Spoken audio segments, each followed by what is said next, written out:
sekarang mulai paham ruqyah itu apa. Karena sebelumnya masyarakat itu kan datangnya bukan kepada para kiai, bukan ke dokter saja. Dokter memang juga dianjurkan ke dukun. Yang cara memberi pengobatannya itu yang bukan-bukan itu. Bahkan ada sebagian pasien curhat ke saya, saya pernah datang ke ini, saya suruh telanjang itu.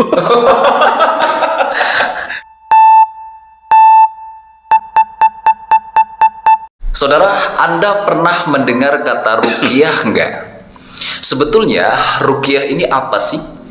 Termasuk ilmu sihir atau bukan? Dan bertentangan dengan Al-Quran, Al-Hadis atau bagaimana?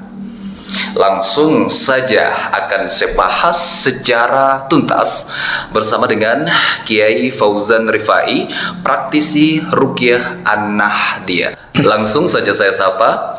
Assalamualaikum Kiai. Waalaikumsalam warahmatullahi wabarakatuh. Bagaimana kabar Kiai? Sehat? Alhamdulillah sehat walafiat. Tetap diberikan kesehatan. Sebelumnya saya ucapkan terima kasih Kiai Fauzan sudah meluangkan waktu hadir di 0% Podcast. Kiai, saya ingin tahu lebih banyak tentang ruqyah Kiai, karena banyak asumsi dan juga pandangan dari masyarakat ruqyah ini masuk ilmu hitam, sejenis sihir dan yang lain sebagainya. Begitu Kiai. Jadi untuk menjawab bagaimana persepsi dan pandangan masyarakat tentang ruqyah, saya ingin Kiai di sini membahas secara tuntas ya. Sebetulnya ruqyah ini apa sih Kiai? Ruqyah itu memang pandangan masyarakat, ada yang mengartikan ilmu yang tidak baik, atau dikatakan perdukunan. Padahal ruqyah itu adalah amalan yang sangat baik dan yang sangat bagus. Ruqyah itu adalah bahasa Jawanya itu suwu, tapi bukan suwu secara suwu umum, enggak. Ruqyah itu adalah suwu yang memakai bacaan Al-Quran atau kalimat-kalimat thayyibah. Kalau masyarakat berpandangan ruqyah itu sihir, santet dan lain sebagainya, itu justru kebalik ya. Kebalik. Bahkan ruqyah itu sendiri yang bisa memerangin ilmu-ilmu hitam. Oh begitu. Iya, karena di Al-Quran ya, falamma alqaw qala Musa ma ji'tum bihi sihr innallaha sayubtilu. Ya, dibatalkan dengan Al-Quran. Dibaca dengan bacaan itu, karena ada seorang pasien ya kena ilmu hitam, maka cara mengobatinya dengan ruqyah. Perbedaan yang mendasar Kiai. Perbedaan ya, kalau sihir itu sepengetahuan saya memakai mantra-mantra yang selain Al-Quran atau Al-Quran. Karena sebagian mengatakan Al-Quran tapi diinjak, itu caranya mungkin tidak sama, atau memakai mantra-mantra yang tidak sesuai dengan aturan syariat. Kalau ruqyah itu sendiri, itu sebetulnya diajarkan oleh Rasulullah. Dikala Rasulullah keluarganya sakit, sahabat sakit, Rasulullah menganjurkan baca Fatihah, surat An-Nas, Al-Falaq, ditiupkan ke air, lalu dikasih pada orang-orang yang sakit. Jadi memang sudah ada sejak zaman Rasulullah. Ada, Rasulullah mencontohkan. Itu namanya ruqyah. Namanya ruqyah itu. Ya seperti orang-orang dulu, ulama-ulama dulu kita, ketika ada yang sakit kan pergi suan kepada para kiai, pada tokoh-tokoh agama, minta didoakan atau barokah, membawa air untuk disuap. Itu sama juga dengan ruqyah? Sama dengan ruqyah. Tapi perkembangan zaman seperti ini, orang sudah menjauh dari ruqyah, ya kan? Menjauh dari hal-hal yang semacam itu karena masyarakat itu banyak yang tidak paham, sehingga dari tim atau praktisi-praktisi itu mengadakan ruqyah masal agar masyarakat itu kenal apa yang namanya ruqyah yang sebenarnya. Kan non medis ini Kiai. Ruqyah itu bukan hanya non medis saja, bisa ada yang medis. Medis juga bisa diruqyah. Jadi pengobatan ruqyah itu bisa medis, bisa non medis, bahkan bisa non medis yang serupa medis atau sebaliknya medis serupa non medis. Oh, ada juga. Ada. Jadi ruqyah ini luar biasa manfaatnya di tengah-tengah masyarakat. Karena pernah suatu ketika saya pernah menangani seorang pasien. Nah, itu gimana Kiai? Ceritanya Kiai. Itu betul non medis karena ciri-cirinya sudah jelas. Ciri-cirinya sudah jelas, dia sakit, bengkak perutnya, terus dibawa ke dokter kemana-mana ya, dokternya pun nggak sanggup. Akhirnya dari medis, dari dokter, coba datangilah para kiai-kiai atau yang mampu untuk menanganin. Saran dari dokter ya, itu. Akhirnya ketemulah dengan Kiai Fauzan. Dia datang ke saya. Setelah itu saya ruqyah. Ruqyah akhirnya muntah yang luar biasa. Muntah hitam. Pas di tengah-tengah muntah itu bukan hanya muntah biasa yang keluar, agak kotor ya, bau banget. Darah sejenisnya. Darah juga, bahkan ada benda begitu. Iya, ya? ada benda, paku itu. Baik.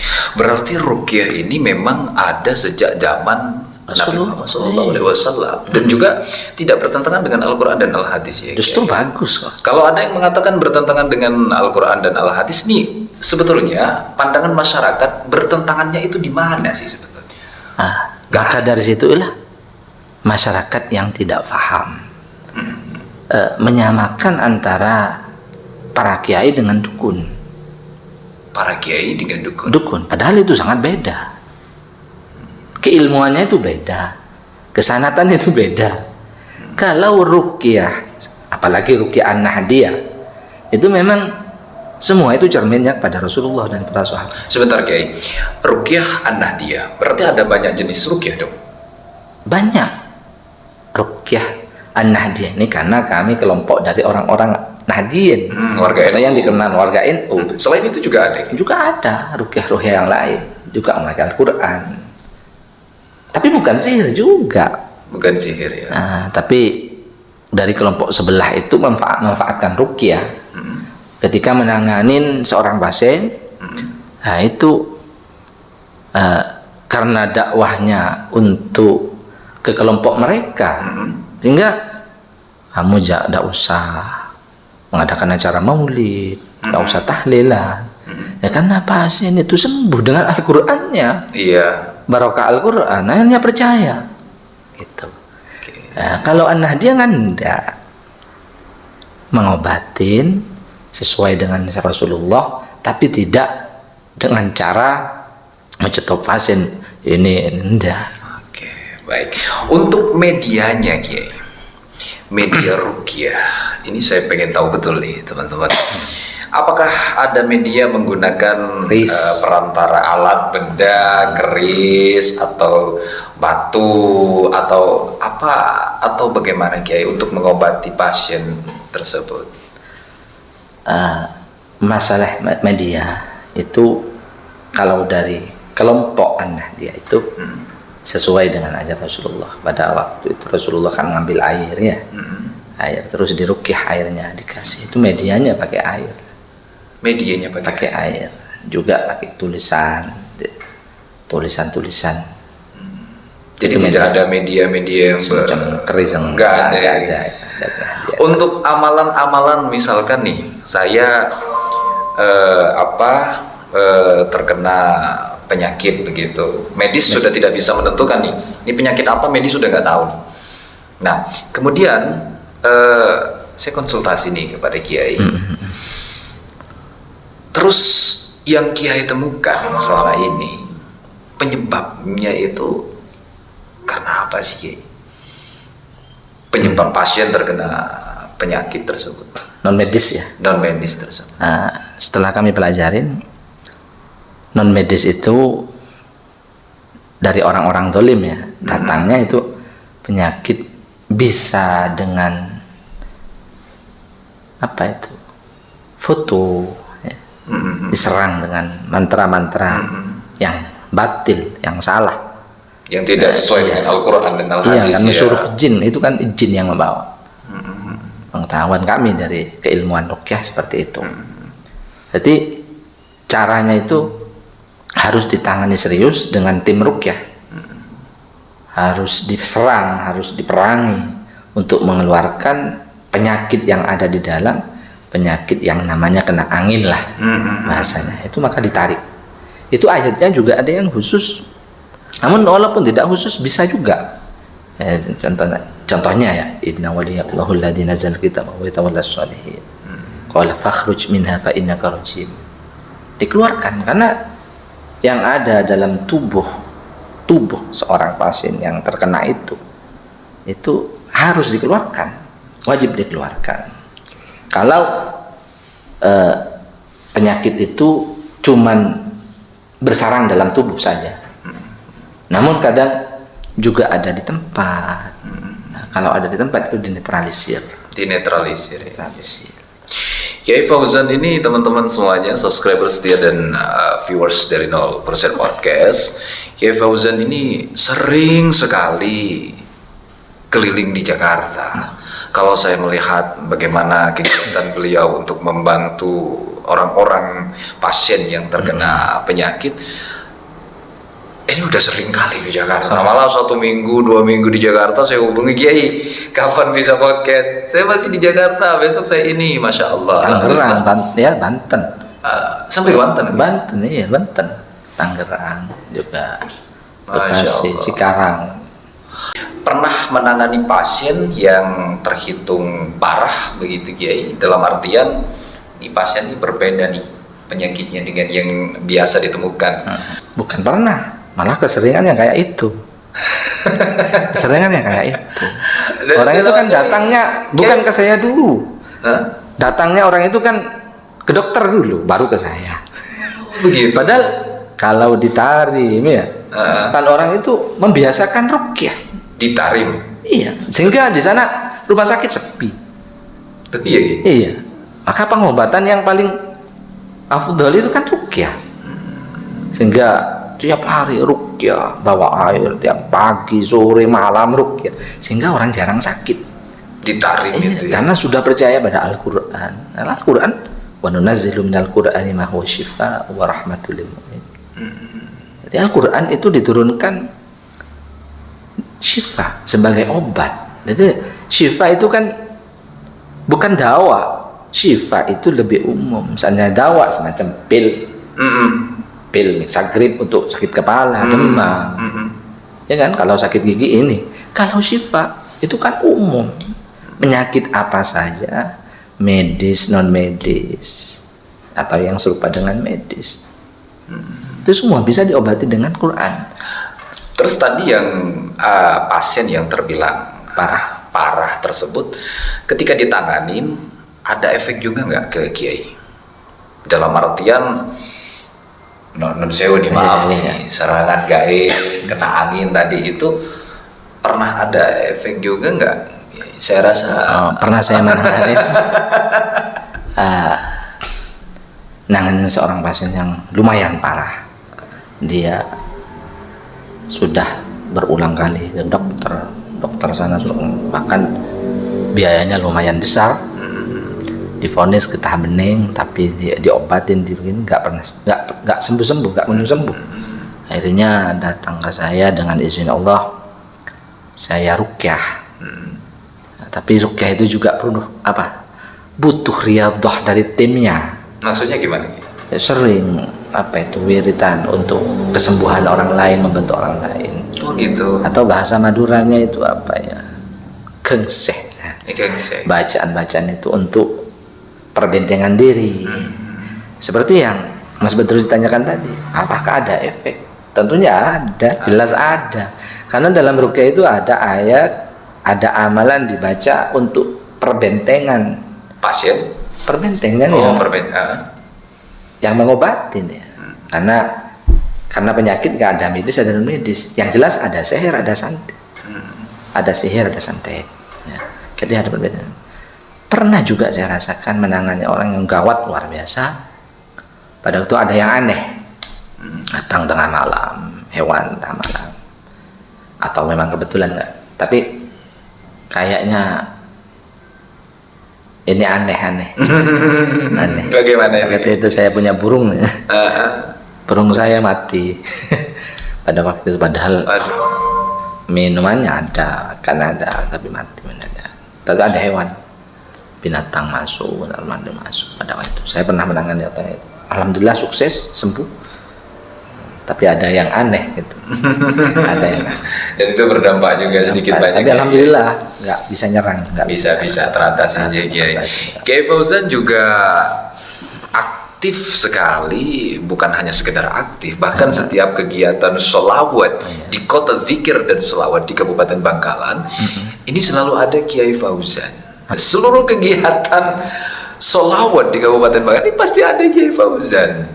Begitu. Pertanyaan saya, sebegitu eratkah ruqyah ini dengan sholawat, Kiai?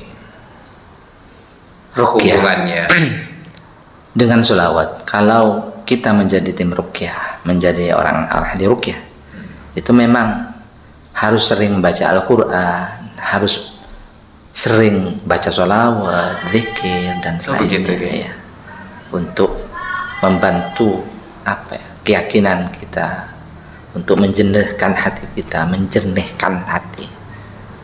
itu sering. Kalau saya sholawatan baik di rumah atau di majelis-majelis yang lain, kenapa saya kok sering ada di sini sih? Karena sekarang masyarakat sudah tahu saya itu sering sholawatan, sehingga di daerah ini saya juga diundang.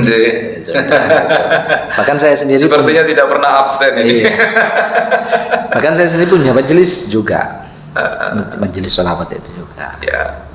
Zikir dan sholawat punya majelis. Tapi waktunya habis maghrib jam 8 selesai, sehingga di acaranya para Kiai Fakhri, Habib, siapa itu, banyak orang yang tahu kalau saya itu sering ikut majelis itu, sehingga dari Suhaibul Hajah mengundang saya untuk bersolawat juga seperti itu. Masya Allah, luar biasa sekali. Semoga terus diberikan kesehatan Kiai untuk bagaimana bisa menghidupkan zikir dan selawat, dan juga membantu banyak orang lewat media ruqyah ini. Berbicara tentang ruqyah kembali, Kiai, sebetulnya apa sih tujuan Kiai ini? Apa ya, selain untuk membantu orang, terus dalam pengabdiannya dalam media ruqyah ini, sebetulnya tujuannya apa sih?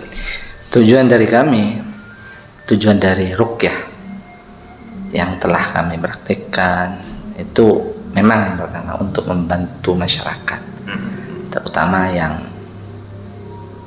ekonominya agak sehingga kan mau ke dokter ya. Sekarang kan gratis, dulunya kan nggak gratis. Jadi kan mahal. Jadi kami niat membantu mereka, sehingga banyak dari pasien-pasien atau berobat ke saya tanya tarifnya. Nah, itu bagaimana, Ki? Gimana? Saya mau ruqyah. Mahal enggak? Bilangnya gitu. Saya hanya tersenyum saja. Gratis enggak? Gratis, bilangnya saya. Tapi seikhlasnya. Maksudnya karena apa? Karena orang berobat itu dianjurkan bersedekah. Iya, betul. Dalam nadakum bisedekah, kesembuhan itu karena keyakinan juga dengan sedekahnya, juga dengan barokah ayatnya, barokah dengan tim ruqyahnya. Kalau tim ruqyah kan dianjurkan selalu mendekatkan diri pada Allah. Jadi kalau ada orang di luar sana yang bilang nih biayanya mahal, ternyata segini, itu salah ya. Salah, ya. itu salah. Tidak pernah nggak ada tarif sekian, tidak ada. Ya memang seikhlasnya begitu.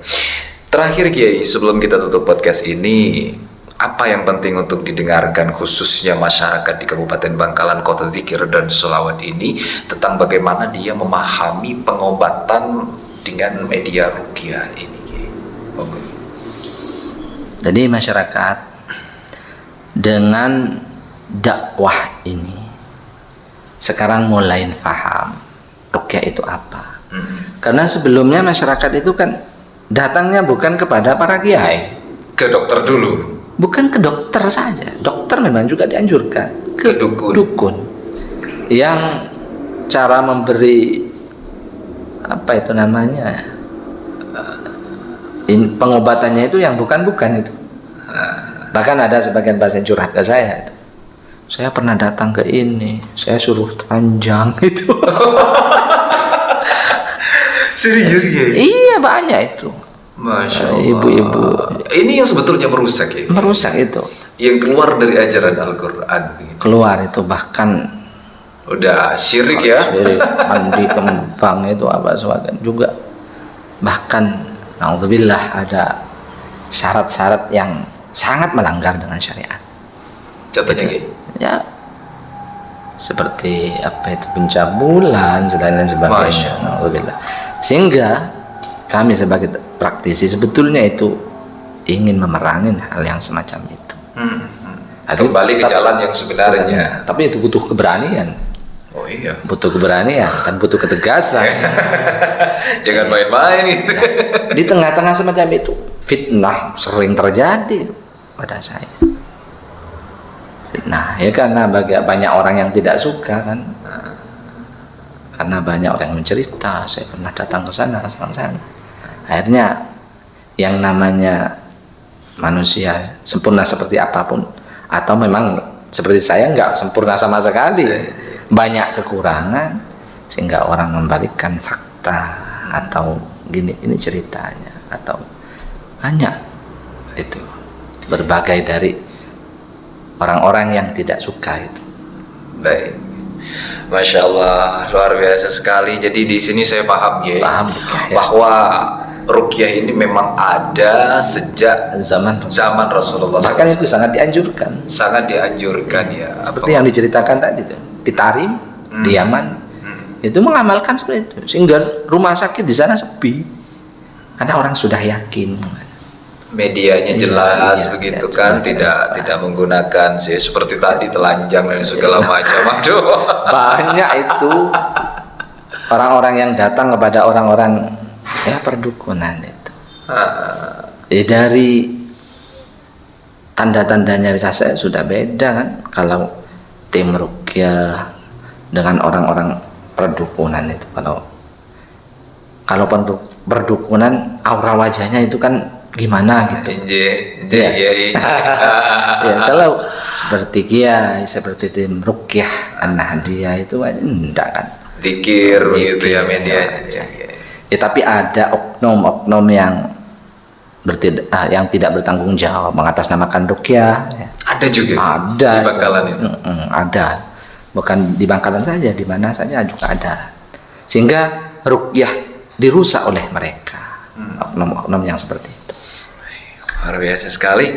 Semoga Kiai Fauzan Rifai terus diberikan kesehatan untuk terus bagaimana membantu masyarakat yang terkena penyakit gangguan angin seperti tadi yang disampaikan, dan terus bagaimana kita memahami bahwa ruqyah ini memang ada dan dianjurkan sejak zaman Rasulullah SAW dan dianjurkan dalam Al-Quran dan Al-Hadis. Dan bagi Anda yang saat ini sedang mengalami penyakit medis non medis, keluhan. Bagi Anda yang yakin dengan Al-Quran dan Al-Hadis dan juga yakin dengan apa yang disampaikan oleh Kiai Fauzan, mau ruqyah misalkan dengan beliau, bisa langsung menghubungi nomor telepon yang saya cantumkan di bawah ini. Langsung terhubung nanti dengan Kiai Fauzan.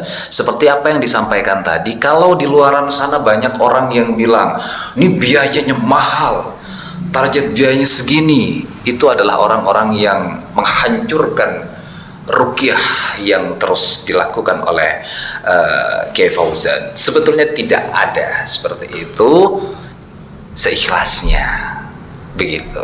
Jadi tinggal langsung yang mau ruqyah bisa langsung menghubungi nomor telepon yang saya cantumkan di bawah ini, langsung terhubung dengan Kiai Fauzan sendiri. Insya Allah begitu. Insya Allah dengan pertolongan Allah Subhanahu Wa Taala lewat Al-Quran dan amalan-amalan serta zikir-zikir, insya Allah segala penyakit medis dan non medis ini bisa terangkat. Amin amin ya robbal alamin. Demikian, semoga ini bermanfaat. Coret-coret di kolom komentar bila Anda ingin 0% menghadirkan kembali beliau untuk bisa ngobrol lagi di podcast.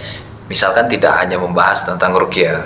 Niki kita bahas soal bagaimana keistimewaan sholawat atau apa dan sebagainya. Terus bagaimana masa depan kota dzikir dan sholawat ke depan yang ingin diwujudkan dan sebagainya. Silakan coret-coret di kolom komentar. Insya Allah berkenan Kiai. Insya Allah. Siap. Amin. Demikian, terima kasih. Wassalamualaikum warahmatullahi wabarakatuh. Sehat, sukses selalu dan selalu murah rezeki Kiai. Amin. Terima kasih. Amin. Amin.